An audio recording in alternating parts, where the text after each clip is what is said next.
আসসালামু আলাইকুম। রান্নার একটি নতুন ভিডিও নিয়ে আপনাদের সঙ্গে আবার দেখা করলাম।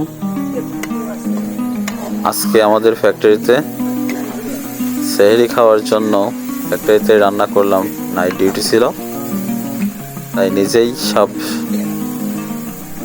ছেলেপেলেদের সঙ্গে নিয়ে 3টা সোনালী মুরগি কিনেছিলাম। কিনে সেহরির জন্য রান্না প্রস্তুতি শুরু করেছি। দেখতে পাচ্ছেন, তারাবির নামাজ শেষ করে এসেই পাঞ্জাবি গায়ে আছে, রান্না শুরু করে দিয়েছি। ওরা সব মুরগি কেটে রেডি করে রেখেছিল। চলছে রান্না, জ্বলছে আগুন দাও দাও করে। একটা হাতে বানানো সব খুন্তি মুন্তি আছে এখানে। কুশের চুলায় চলছে আগুন। ভিডিওটা যদি ভালো লাগে অবশ্যই চ্যানেলটাকে লাইক এবং সাবস্ক্রাইব করে পাশে থাকবেন। ধন্যবাদ ভিডিওটা দেখার জন্য সবাইকে।